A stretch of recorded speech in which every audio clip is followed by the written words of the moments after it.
Okay, सो introductory class में हमने यही देखा था कि which factors contributed in tension arising out the regional aspirations. Then after हमने फैक्टर्स जानने के साथ साथ इंडियन स्टेट का रिस्पॉन्स भी देखना था, बिकॉज इस चैप्टर में जो दो मेजर क्वेश्चन उठते हैं वो यहीं से उठेंगे। That means first of all the meaning of regionalism, what kind of problem you can associate with the regional problem, and which kind of condition you can call it the regionalism problem. That is the particular thing कि हमें regional aspirations में किन factors को include करना है, किन problems को include करना है, ताकि हम कह सकते हैं कि हाँ, that is the particular regional aspiration, that is the particular regional demand. Indian state का रिस्पॉन्स भी हमने देखा था कि किस डेमोक्रेटिक वे में, कॉन्स्टिट्यूशनली, हम बाद में देखते हैं कि इंडियन स्टेट उनसे रिस्पॉन्स करने के लिए बहुत सारे हमने कॉन्स्टिट्यूशन के अंदर हमने प्रोविजंस ऐड किए हैं ताकि उन रीजनल डिमांड्स को एक डेमोक्रेटाइज तरीके से हम सॉल्व कर सके। But there are some difficulties also we faced in balancing the democratic rights and national unity, because whenever it comes from for the regional aspiration and regional demand, then हमारी national unity and national aspirations थोड़ी सी एक तरीके से back foot पे आ जाती है। तो वो भी है कि which kind of relation we can learn from the achieving the unity with diversity in democracy। तो यही चीज है हमने आगे देखा था। मीनिंग ऑफ रीजनलिज्म से हमने आगे स्टार्ट किया, इसका कॉमन मीनिंग यही निकलेगा कि एक कंपेयर करना, एक फीलिंग होना होती है ना, कि एक इंसान होता है, वो एक टेरिटोरियल बिंग भी होता है जो अपनी टेरिटरी से डायरेक्टली अटैच रहता है और उसके बारे में ही सोचेगा, उन लैंग्वेज में ही वो बढ़ता है, पलता है, उस कल्चर को ही वो सीखता है, तो उससे एक वो इमोशनली उसका एक बॉन्ड क्रिएट हो जाता है। तो जब भी बात आती है ना उस टेरिटरी के लिए कुछ कर गुजरने की, तो वो हमेशा ही अपने आप को पूरी तरीके से झोंक देता है। जब उसको लगता है कि मेरा रीजन कहीं ना कहीं बैकफुट पे आ रहा है, या नेशनल इंटरेस्ट के अंदर मेरे रीजन की जो डिमांड्स है वो नहीं सुनी जा रही है, तो बाद में वो इंसान फिर नेशनल लेवल पे अपने रीजन की एडवोकेसी करता हुआ दिखाई देता है। आगे हम देखते हैं कि वो रीजनलिज्म जब पॉलिटिक्स के अंदर इन्वॉल्व होता है, या फिर पॉलिटिकल साइंस के अंदर जो रीजनलिज्म को हम देखते हैं, it it was a kind of pressure pressure on the government. Okay, तो यही है कि पॉलिटिकल प्रेशर है वो इस रीजनलिज्म से काफी ज्यादा हम क्रिएट कर सकते हैं, और बहुत सारी जो रीजनल पार्टी है हमारी वो इसका बहुत ही अच्छे से टेक्टिकली यूज करती है। हम देख सकते हैं, इसका एग्जांपल हमने आगे देखा था कि पॉलिटिकल पार्टीज में there are many political parties in Indian subcontinent जो कि रीजनल डिमांड से ही ओरिजिन होती है, और उनकी जो मेन ओरिएंटेशन होती है पॉलिटिक्स करने की, वो अपने रीजन तक ही लिमिटेड होती है। जस्ट लाइक डीएमके जो तमिलनाडु की जो हिंदी एंटी हिंदी एजुटेशन को लीड करते हुए आगे निकली, वो एक पॉलिटिकल पार्टी रहती है और बाद में आगे जाके बहुत लंबे टाइम तक वहां पे रूल करती है, सेंट्रल गवर्नमेंट के अंदर भी अपना एक मेजर रोल प्ले करती है। तो डेट इज द थिंग कि पॉलिटिकल प्रेशर है वो यहाँ पे दिखता है, बार्गेनिंग टेक्निक रहती है सेपरेटिस्ट की। और यही चीज है कि जब तक लोगों की वो डिमांड्स को गवर्नमेंट फुलफिल ना कर दे, तब तक ये उनका जो एटीट्यूड है, कन्फ्रंटनिस्ट एटीट्यूड, वो कंटिन्यू रहता है सेंटर के लिए। इसीलिए उन्हें काम डाउन करने के लिए क्या करना पड़ता है, स्पेसिफिक डिमांड को कंप्लीट करना पड़ता है, या फिर कहीं ना कहीं नेगोशिएशंस के थ्रू उनको उस टाइम के लिए थोड़ा सा बाद में गवर्नमेंट को उस सेपरेटिस्ट डिमांड के साथ में थोड़ा लिबरल तरीके से डील करना पड़ता है। फिर हमने देखा था जितने भी फैक्टर्स हो सकते हैं कि रीजनलिज्म में कौन कौन से फैक्टर्स कंट्रीब्यूट कर सकते हैं, तो the first one is a geographical factor, कि इंडिया में बहुत सारी डाइवर्सिफाइड ज्योग्राफिकल लोकेशंस दिखाई देती है, and according to the localities, according to the demands of geography, because हम देखते हैं राजस्थान के अंदर अगर हम देखें तो यहाँ पे लैक ऑफ रिसोर्सेज दिखाई देंगे, बिकॉज डेजर्ट एरिया है, तो यहाँ के लोगों का जो डिमांड रहेगा, यहाँ के लोगों का जो पर्सपेक्टिव रहेगा, एंड जो उनका पर्टिकुलर जो एरिया ऑफ थॉट्स रहेंगे गवर्नमेंट के रिगार्डिंग में, तो वो भी उस हिसाब से ओरिएंट करके क्रिएट होंगे। ऐसे ही जैसे एक एरिया जहाँ पे मेगा सिटी हो, जहाँ पे सारी फैसिलिटीज अवेलेबल हो, तो शायद वो उनका सेंट्रल गवर्नमेंट को लेके या उनका नेशनल गवर्नमेंट को लेके जो लुकआउट है, जो पॉइंट ऑफ व्यू है, वो थोड़ा क्वाइट डिफरेंट हो। ऐसे ही नॉर्थ ईस्ट को लेके जो अगर हम देखें तो सेंट्रल गवर्नमेंट को लेके जो लुकआउट है, उनका पॉइंट ऑफ व्यू है, वो बहुत ही डिफरेंट है। इसीलिए हम देख सकते हैं कि एक डिफरेंट ज्योग्राफिकल एरिया में बैठा हुआ इंसान हमेशा ये सोचता है कि ये देखो नॉर्थ ईस्ट के अंदर तो हमेशा ये लोग नेशनल गवर्नमेंट के अगेंस्ट में रहते हैं। अरे भैया तुम जाओ वहां पे देखो जरा, वहां की जो रीजनल लोकेलिटीज क्या है, वहां पे जो रीजनल लोकेलिटी में वो क्या प्रॉब्लम फेस कर रहे हैं। Just like Jammu and Kashmir में भी सेम होता है कि वहां की जो रीजनल ज्योग्राफिकल जो लोकेशन है उसके बेसिस पे वहां की पॉलिटिक्स क्या होती है, अराइज होती है। इसीलिए इस तरीके से ही हिस्टोरिकल फैक्टर भी अपना रोल प्ले करते हैं, because we they divided the people on the basis of caste, religion, colour, race, etcetera etcetera. और इंडिपेंडेंस के बाद में हमारे जो पॉलिटिकल लीडर है उन्होंने इस डिवीजन को और भी ज्यादा एक तरीके से शार्पन कर दिया, और इसकी वजह से हम देख सकते हैं कि फीलिंग ऑफ रीजनलिज्म डेवलप हुआ लोगों के माइंडसेट में। रिलीजियस फैक्टर सबसे ज्यादा एक रोल प्ले करता है हमारे इंडियन पॉलिटिक्स में, बिकॉज इसके अंदर मल्टी रिलीजन स्टेट के अंदर होना ही होना है कि हर एक इंसान अपने रिलीजन को आगे सेंट्रल गवर्नमेंट के नेशनल इंटरेस्ट के अंदर उसे इन्वॉल्व करवाना चाहेगा। तो जैसे पंजाब का इशू, जम्मू एंड कश्मीर का इशू, नॉर्थ ईस्टर्न जो पार्ट है हमारा इंडिया का, वहां का इशू कहीं ना कहीं रिलीजियस फैक्टर भी वहां पे बहुत ही ज्यादा रोल प्ले करता है। लिंग्विस्टिक फैक्टर, जैसा कि हमने डीएमके का एग्जांपल देखा ही था कि वहां पे लिंग्विस्टिक फैक्टर कंट्रीब्यूट कर ही रहा है। और आज के टाइम में तो लिंग्विस्टिक फैक्टर और भी ज्यादा कहीं ना कहीं रीजनल डिमांड्स को क्या कर रहा है, बढ़ावा दे रहा है। कास्ट के इन्फ्लुएंस से भी दिखाई देगी। अभी जैसे कि आप देख सकते हैं कि हमने मंडल कमीशन के रिकमेंडेशंस वगैरह जो हमने पढ़ी है, तो या सॉरी लास्ट चैप्टर में जो आएगी मंडल कमीशन के रिकमेंडेशंस वगैरह, ओबीसी, उसमें ओबीसी को, बैकवर्ड क्लासेस को किस प्रकार से पॉलिटिक्स के अंदर यूज किया जाएगा, टैक्टिक्स को यूज किया जाएगा, उसके अराउंड ही बाद में उस पूरे के पूरे नॉर्दर्न इंडिया की पॉलिटिक्स है वो इन्वॉल्व होती है, और वही चीज बाद में गवर्नमेंट बनाती भी है और गिराती भी है। तो कास्ट के इन्फ्लुएंस से भी हम उसमें बहुत ही अच्छे से इन्वॉल्व होते हुए दिखाई देती है। Lack of means of communication, क्योंकि हम देख सकते हैं कि बहुत सारे ऐसे आइसोलेटेड एरियाज हैं इंडिया में जो कि हमारे मेनलैंड से कट ऑफ किए गए हैं, और अगर नहीं भी है कट ऑफ तो वो जुड़े हुए हैं एक नैरो कॉरिडोर से, तो वहां पे कम्युनिकेट नहीं कर पाते वो लोग। सेंट्रल गवर्नमेंट है वो कम्युनिकेट नहीं कर पाती कि वहां के रीजनल लोगों की डिमांड्स क्या है, वहां के लोग किस हालत में वहां पे रह रहे।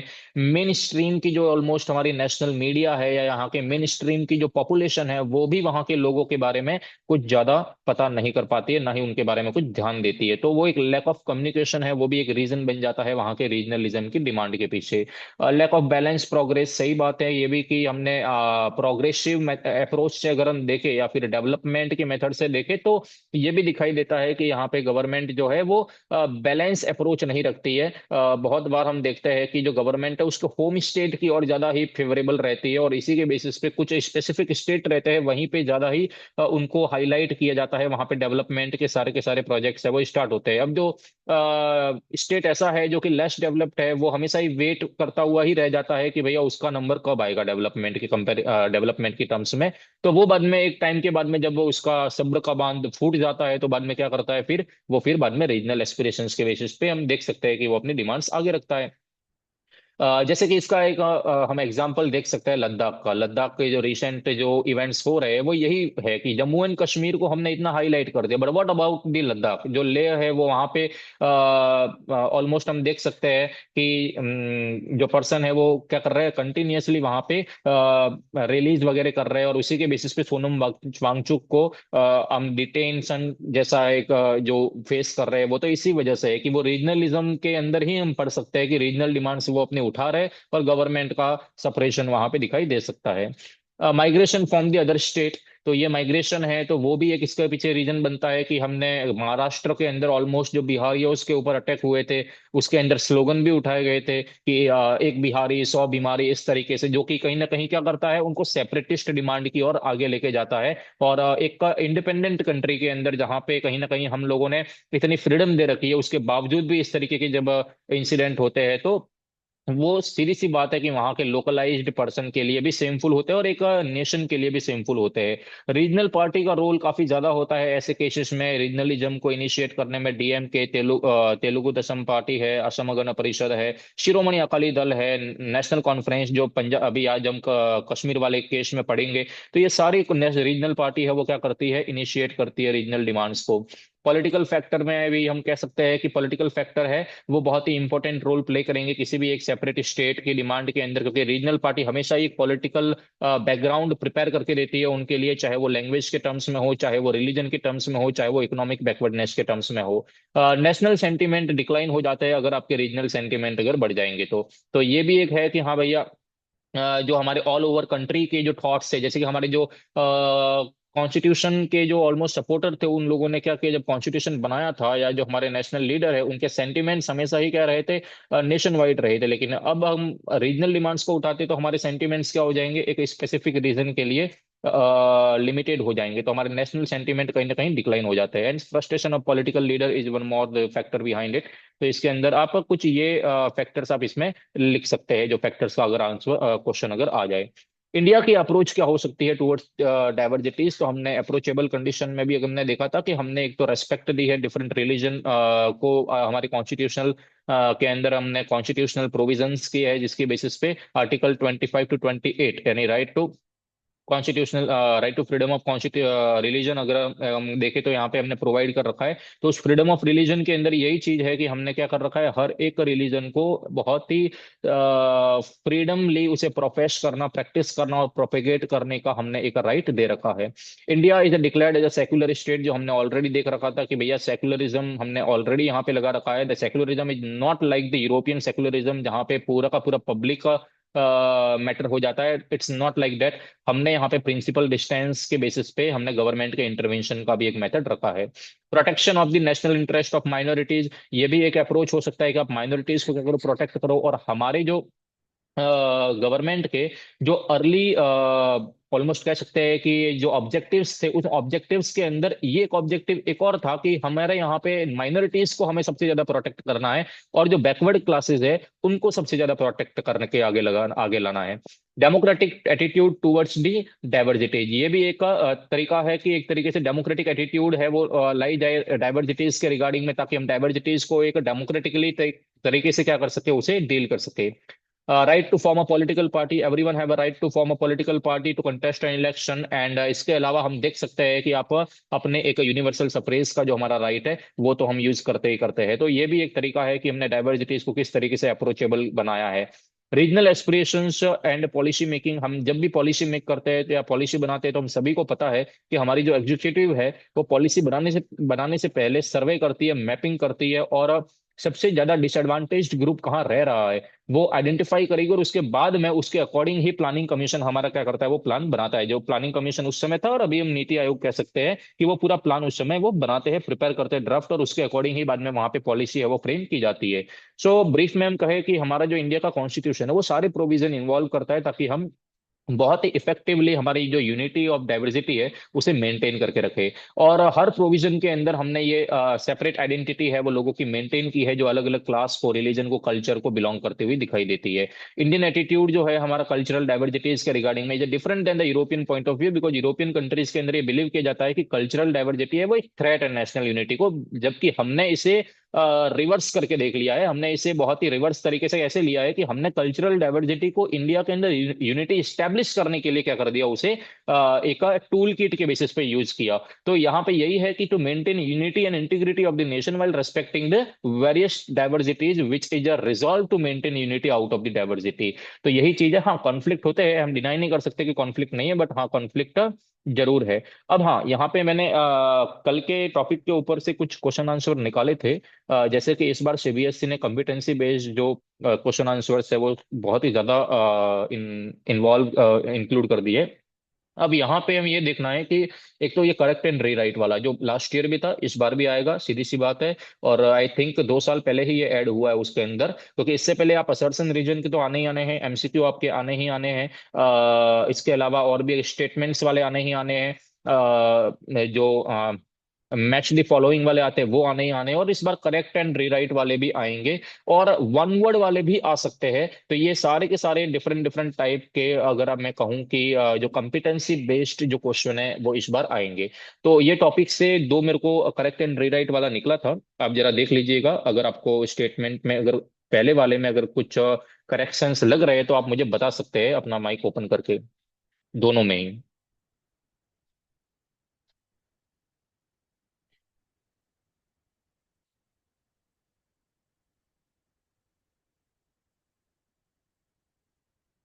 लग रहा है किसी को करेक्शन? सर, पहले वाला स्टेटमेंट में एक मतलब करेक्शन एज इन ये ट्रू मतलब ये होना चाहिए और ये नहीं होना चाहिए, वैसे ही करना है ना। मीन्स इसे करेक्ट करना है एंड रीराइट करना है, दैट्स इट। करेक्शंस हाँ क्या तो हो सकते हैं इंडियन पहले में? तो पहले वाले में इंडियन नेशनल शैल डिनाई नहीं होना चाहिए। हम्म। और सेकंड वाले में नॉट, वॉज नॉट डिफरेंट नहीं होना चाहिए, डिफरेंट होना चाहिए। ओके, डिफरेंट फ्रॉम द हाँ, adopted in was many different. European. Yes. हाँ, तो दोनों का ही ऊपर वाले आंसर। में हाँ, ऊपर वाले हाँ। में शैल नॉट डिनाई आना चाहिए, या फिर मतलब शैल एग्री वट एवर, मतलब पूरा ओके। ऑपोजिट हो जाएगा स्टेटमेंट इसका दोनों का। तो हम देख सकते हैं कि यहाँ पे जो आपने आंसर दिया है, yes, Indian nation shall not deny the rights of different region and linguistic group to retain their own culture. तो यही है कि यहाँ पे जो सेल है इसके बाद में नॉट आएगा, बिकॉज सीधी सी बात है, हमने डिफरेंट रीजन को, लिंग्विस्टिक हाँ। ग्रुप को उनकी कल्चर रिटेन करने का क्या किया है, दैट मीन्स अधिकार दिया है। तो सेल नॉट डिनाई, तो डिनाई हम नहीं कर रहे, तो that means Indian state shall not deny the rights of a different region and linguistic group to not retain their own culture. तो पहला राइट है, नॉट आएगा यहाँ पे सेल के बाद में। और दूसरा भक्ति वाला भी करेक्ट है, Indian approach was not different from the one adopted in many European countries where they saw cultural diversity as a security to the nation। तो वही है कि was not different आएगा कि कोई हमारे, अगर हम बात करें इंडियन अप्रोच है, वो एक तरीके से मैंने यूरोपियन कंट्रीज जो थी वहां से एक तरीके से ज्यादा डिफरेंट नहीं है कल्चरल डाइवर्सिटी के बेसिस पे, और यूनिटी को एक तरीके से सिक्योर करने के लिए। हाँ, एक ये मैंने 6 मार्क का क्वेश्चन और ऐड किया था कि which three lessons do we learn from the regional aspirations and their accommodations as an integral part of the democratic politics? क्या लेसन्स है जो हम एक तरीके से ले सकते हैं रीजनल एस्पिरेशंस के और हमारे यहाँ पे अकोमोडेट करने के लिए, ताकि जो एक डेमोक्रेटिक पॉलिटिक्स का एक इंटीग्रल पार्ट है वो बना सके हम रीजनल एस्पिरेशंस को। तो यहाँ पे हम कह सकते हैं कि रीजनल एस्पिरेशंस है वो सीधी सी बात है कि they were very part of democratic politics, और एक्सप्रेशन भी है रीजनल इश्यूज। अगर हम नॉर्मल फिनोमिना में देखें तो it was expression of a democratic politics. Democratic negotiations का सबसे बेस्ट वे है to resolve the regional issues. हम सभी जानते हैं कि अगर कॉन्फ्लिक्ट है, then you have to solve it in a democracy by negotiations. Regional matter can be resolve by power sharing within the constitutional framework, जो हमने वो कर रखा है। और रीजनल बैलेंस होना चाहिए, economic development decrease the feeling of a regional discrimination and therefore the problem of backwardness of region should be addressed at a priority. That means कि बैकवर्डनेस को अगर हम आगे रखेंगे, द बैकवर्ड ग्रुप को अगर हम आगे रखेंगे, तो हो सकता है कि ये कहीं ना कहीं बहुत ही ज्यादा कारगर साबित हो। That's why our leader decided to push the backward community in priority. तो इसीलिए एक तरीके से अगर हम देखें तो, क्योंकि हमारे यहाँ पे उस समय ऑलरेडी जब हम आजाद हुए तो हमारी कंडीशन इट वाज लाइक बहुत ही मिजरेबल कंडीशन थी, पॉवर्टी वाली कंडीशन में हम रह रहे थे। तो इस वजह से कहीं ना कहीं हम लोगों को एड्रेस करना था कि हमें एक तो हमारी पुअर कंडीशन से भी हमें बाहर आना है, एंड एज वेल एज हमें पैरेलली उन कंट्री से भी compete करना है जो कि उस समय बहुत ही ज्यादा फॉरवर्डनेस के साथ में आगे बढ़ रही थी। तो दोनों ही चीजें कि हमारे गवर्नमेंट का गोल क्या है, उनकी प्रायोरिटीज क्या है, वो मैटर करती है। Constitutional provisions already incorporated with resolving regional issues as a six schedule जो है कॉन्स्टिट्यूशन का, वो अलाउ करता है डिफरेंट ट्राइब को ताकि वो कंप्लीटली ऑटोनॉमी है वो प्रिजर्व करे और अपने जो कस्टमरी लॉज है वो प्रैक्टिस करे। और यही सिक्स शेड्यूल की डिमांड अभी लद्दाख में चल रही है, जैसा कि आप लोगों को पता चल रहा होगा, बिकॉज लद्दाख के अंदर हम देख सकते हैं कि वहां पे एक एथनिक ट्राइब है वो रह रही है और वो अपने कस्टमरी लॉस को प्रिजर्व करना चाहती है। दैट्स वाई वहां पे कॉन्स्टिट्यूशनल प्रोविजन के अंदर लद्दाख को इंक्लूड करने की यहाँ पे डिमांड उठा रहे हैं। Federalism should be given in respect to true science, और यही है कि फेडरल पॉलिटिक्स या फेडरलिज्म जो है वो एक ट्रू साइंस में यहाँ पे क्या होना चाहिए, यहाँ पे प्रोवाइड होना चाहिए या फिर उसे अप्लाई करना चाहिए। तो इस तरीके से आप 5-6 पॉइंट्स में इसको एड्रेस कर सकते हो, इसको लिख सकते हो। इसके अलावा भी बहुत सारे पॉइंट है जो आप यहाँ से निकाल सकते हो बहुत ही आसानी से कि इंडिया की अप्रोच क्या रही डाइवर्सिटीज को डील करने के टाइम में। Okay, so now we will move forward for the next topic, that is the areas of tension in India। कि रीजनल एस्पिरेशंस का मीनिंग समझ लिया, फैक्टर्स समझ लिए, और इंडिया की अप्रोच समझ ली, but what are those areas जहाँ पे इंडिया में टेंशन क्रिएट हो रही है, क्या रीजनल प्रॉब्लम्स इंडिया में है? So we have read the first chapter that immediately after the independence India had to cope up with many different issues। अगर हम बात करें कि इंडिया को पार्टीशन वो फेस करना पड़ा इंडिपेंडेंस के साथ में ही, जिसकी वजह से बहुत सारी प्रॉब्लम्स क्या होती है, क्रिएट होती है। lack of people became homeless and they had to migrate while living everything in their home। During the process of migration अगर हम देखें एक कंट्री से दूसरी कंट्री में जाने के टाइम में around two 80 lakh people were killed, और पता नहीं कितने ही लोग क्या हो गए एक तरीके से वाउंडेड हो जाते हैं, और बहुत ही सेवरली उनको अगर हम देखें तो वो इंजर्ड हो जाते हैं। Leg got separated from their near and dear ones, और इसी के बेसिस पे हम कह सकते हैं कि there were 562 princely state also. Partition तो हुआ ही हुआ था, बट एक और प्रॉब्लम हमारे सामने था प्रिंसली स्टेट्स के इंटीग्रेशन का। तो 562 प्रिंसली स्टेट थे in a country into which the Britishers give independence and their integration into India was another big problem. तो इतने सारे चैलेंजेस थे, उन सभी चैलेंजेस को एक तरीके से क्या करना, पेश करना। These events were followed by mass agitations in a many part of the formation of linguistic state. और यही चीज है कि आंध्र प्रदेश की डिमांड उठती है वहां से, and region has launched the mass movement for creation a separate state of Andhra, Vishal Andhra movement, जो आगे जाके पोट्टी श्री रामुलु क्या करता है, लीड करता है। और बाद में हम देखते हैं कि 1951 में जब उसकी डेथ हो जाएगी, तब प्रेशराइज्ड कंडीशन में गवर्नमेंट जो इंडिया जो है, गवर्नमेंट ऑफ इंडिया अनाउंस करती है कि यस, तेलुगु और तमिल स्पीकर्स के लिए अलग स्टेट होगा। और जब एसआरसी की रिकमेंडेशंस आती है, एसआरसी का जब एक्ट पास किया जाता है, तब जाके आंध्र प्रदेश को वहां पे ऑफिशियली डिक्लेयर कर दिया जाएगा 1956 में। तो it was a beginning, it was a beginning when we addressed the first regional demand, and हमने linguistic जो issue है उसको एक तरीके से एड्रेस किया और linguistic state को बनाया। Looking at the situation of that time, many people from within the country and from outside were the opinion that India would not be able to maintain its unity as a nation for a long time, and this would disintegrate soon because अगर हम देखें तो it was just beginning. ये आंध्र प्रदेश तो just एक छोटा सा example है। इंडिया में कितनी सारी डाइवर्सिटीज है, अभी तो ये लोग आजाद हुए हैं, अभी तो एक तरीके से प्रॉब्लम्स आनी बाकी है। तो बहुत सारे लोग ऑलरेडी क्या थे, इस बारे में अश्योर्ड थे कि इंडिया ज्यादा लंबे समय तक अपनी यूनिटी को मेंटेन तो नहीं कर पाएगा। ठीक है, क्योंकि कोई ना कोई प्रॉब्लम तो उठेगा ही उठेगा। And the main areas of tension on that time were the first of all Jammu and Kashmir. Soon after the independence जो इशू था जम्मू एंड कश्मीर का वो उठता है। Pakistan try to occupy the state of Jammu and Kashmir, but Pakistan did not succeed in its designs, but it had certainly given rise to political aspirations of people of this region to fulfillment of which they were trying till date। और आज के time में भी वो कोशिश कर रहे हैं, अपनी पूरी कोशिश कर रहे हैं बेचारे, ताकि वो क्या कर सके, कश्मीर को अपना सके, लेकिन अभी बहुत देर हो चुकी है। और अब यही चीज है कि वो Pakistan day by day try कर रहा है, लेकिन वहां पे ट्राई करने के साथ साथ वो एक और चीज प्लांट कर रहा है कि जो जम्मू कश्मीर के जो कश्मीरी पीपल है, उनके माइंड में कहीं ना कहीं बहुत ही नेगेटिव चीज है वो प्लांट कर रहा है, जिसकी वजह से इंडिया के इंटरनल स्ट्राइफ है वो क्या हो जाते हैं, बाद में इन्वोक हो जाते हैं। सिमिलरली अगर हम नॉर्थ ईस्ट की बात करें तो वहां पे भी there were no consensus about being part of India. Firstly Nagaland then Mizoram witness करता है strong pro movement demanding the separation from India. तो वहां के भी हम प्रॉब्लम्स को क्या करेंगे, कवर करेंगे। एंड इसके बाद ही साउथ के अंदर आए तो the Dravid movement briefly toyed with idea of separate state. DMK anti Hindi agitation जो है वो कहीं ना कहीं बाद में क्या करता है, सेपरेटिस्ट की डिमांड उठाता है। After the formation of separate state Andhra state, जो डिमांड उठी थी were raised from different part of the country for formation of the state on the basis of language। की वही बात है ना, एक अगर पर्सन को आपने झुंझुना पकड़ा दिया तो बाद में फिर बहुत सारे लोग थे जो अपनी लैंग्वेज को कंसीडर करवाना चाह रहे थे, उसे रिकॉग्नाइज्ड करवाना चाह रहे थे। जैसे कि सबसे ज्यादा तो गुजरात एंड महाराष्ट्र, महाराष्ट्र वालों को हमेशा ही मराठियों से प्रॉब्लम ही होती है कि मराठी नहीं बोलोगे तो यहाँ नहीं रुकना है। तो वहां पे उस समय भी 1960 में गुजरात एंड महाराष्ट्र दोनों ही सेपरेट हो जाते हैं। कर्नाटका ऑल्सो, कर्नाटका का भी बहुत सारा पार्ट जो आंध्रा के साथ में कनेक्ट होता था उसको एक तरीके से सेपरेट किया गया कन्नड़ बोलने वालों के साथ में।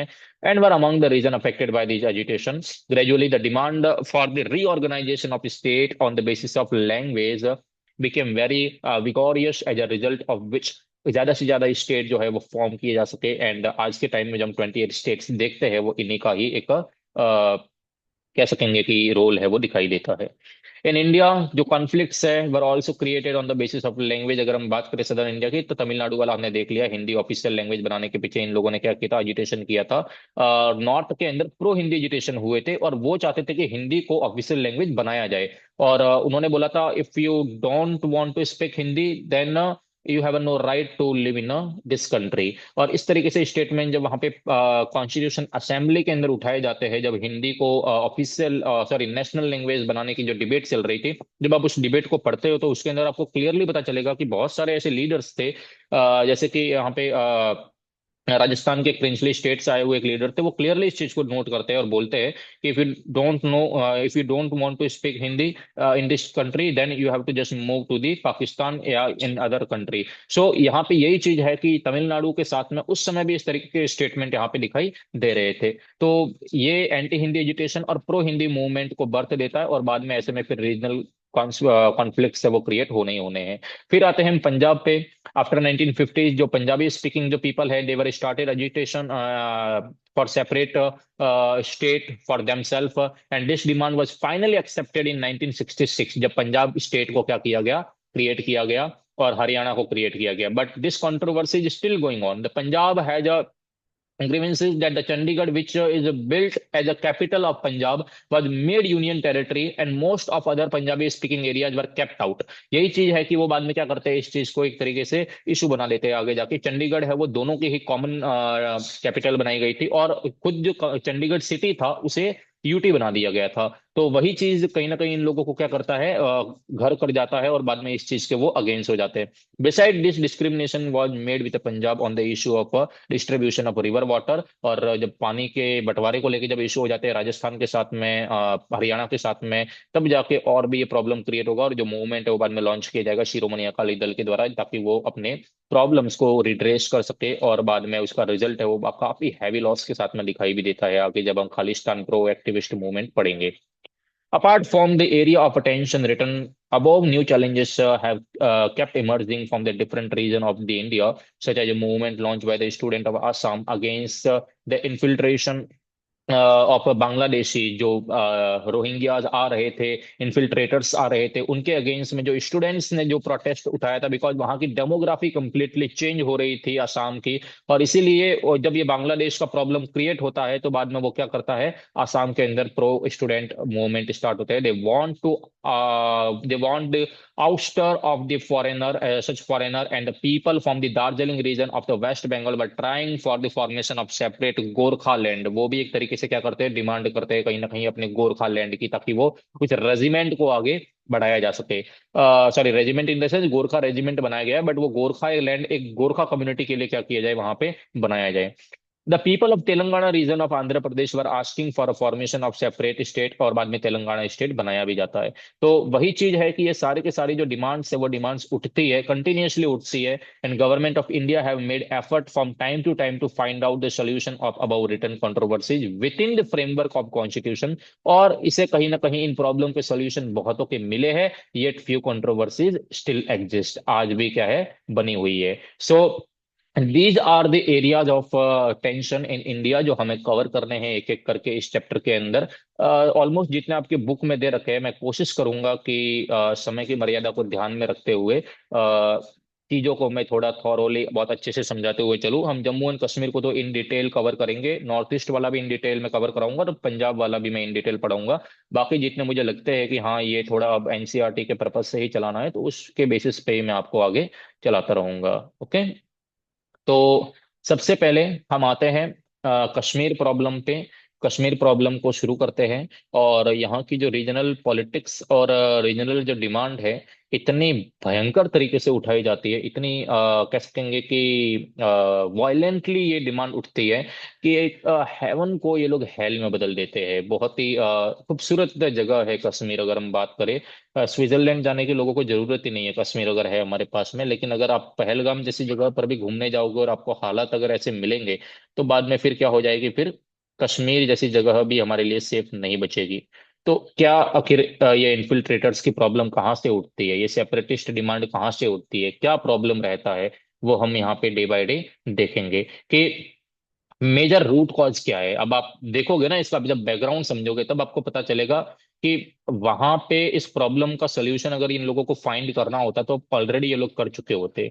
लेकिन क्या होता है ना कि जब पॉलिटिशियंस के अपने पर्सनल जो गट्स से वो जब इन्वॉल्व हो जाते हैं, और उनकी पर्सनल जब एस्पिरेशंस इन्वॉल्व हो जाती है, तो बाद में सिटीजन्स को बाद में वो क्या करते हैं, हम लोगों को बाद में एक ताश के पत्तों की तरह बाद में इधर उधर बिखेरना शुरू कर देते हैं। तो कश्मीर कॉम्प्लिकेटेड बनाया गया, बना नहीं है, वो बनाया गया है। तो आगे हम देखेंगे किस प्रकार से कॉम्प्लिकेटेड हुआ है। जो हिस्ट्री है कश्मीर की वो almost as old as the history of independent India. आज के टाइम में भी ये हेडेक बना हुआ है इंडिया का, क्योंकि हो सकता है रीऑर्गेनाइजेशन हमने कर दिया है, नो डाउट कर दिया है, लेकिन आज भी आप देखोगे पहलगाम वाला इंसिडेंट हुआ ना, पहलगाम वाला इंसिडेंट इसके बाद में ही हुआ, तो हम कह नहीं सकते कि वो कंप्लीटली वहां पे पीस स्टैब्लिश हो गया है। वहां के खुद के लोगों को आप देखोगे तो अभी भी उसी तरीके से कंटोनमेंट जोन में रह रहे हैं, मिलिट्री जैसे कि आसपास ही वहां पे रह रही है। तो अभी तक वहां पे स्टेटहुड का जब तक उनको स्टेटस नहीं मिल गया है, या एक पीसफुल गवर्नमेंट स्टैब्लिश नहीं हो गई है, वहां के लोगों का माइंडसेट जब तक नहीं बदल जाता है, तब तक उसका सोल्यूशन हम नहीं कह सकते कि परमानेंट निकला होगा या निकलेगा कभी। कश्मीर इशू हमेशा ही एक मेजर इशू रहा है इंडिया और पाकिस्तान के बीच में, and it has many dimension. Problem internal भी है और एक्सटर्नल भी है, दोनों ही एस्पेक्ट्स में है। इंटरनल प्रॉब्लम भी इंडिया कश्मीर में फेस कर रहा है, और एक्सटर्नली तो हम पाकिस्तान के साथ में मारकूट करते ही करते हैं। सबसे ज्यादा जो हम आपस में टग ऑफ वॉर हम दोनों के बीच में हुआ है वो कश्मीर के ऊपर ही हुआ है। पता नहीं, सोते हैं तब भी लगता है कश्मीर का फोटो देखकर सोते हैं। तो आगे देखते हैं कि यहाँ पे बहुत सारे डायमेंशन है इस प्रॉब्लम के। There is no doubt that continuous interference दिखाई देता है पाकिस्तान का कश्मीर के अंदर, और ये कॉम्प्लिकेटेड बना दिया है उसने।